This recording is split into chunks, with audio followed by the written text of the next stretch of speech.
l'avenir de Drummondville ce 14 janvier 2016 qui marque un virage important. C'est un projet qui avait d'abord été estimé à 30 millions de dollars lorsque nous avons accordé les différents contrats, les différents mandats.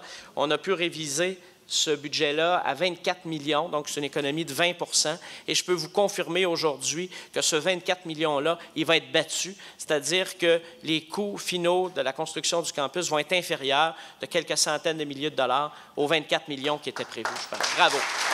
Il y a une semaine exactement, le trimestre d'hiver débutait ici même au campus de l'UQTR à Drummondville. J'insiste sur le mot « campus » car c'est là toute la différence. Même si l'UQTR est présente dans la région depuis ses tout débuts, en 1969, l'effet campus se fait déjà sentir.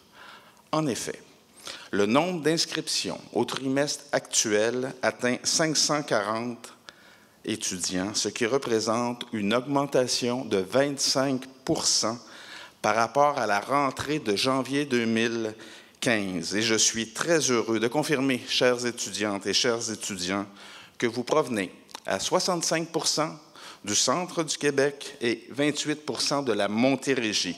Vous formez donc 93 % des premières cohortes du campus.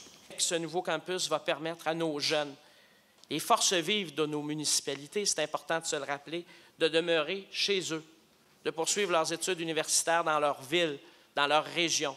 Et ça, c'est drôlement important parce que vous savez comme moi que souvent, ils ne reviennent pas dans la région. Je pense qu'il n'y a pas plus bel héritage qu'on peut laisser aux générations futures que l'éducation.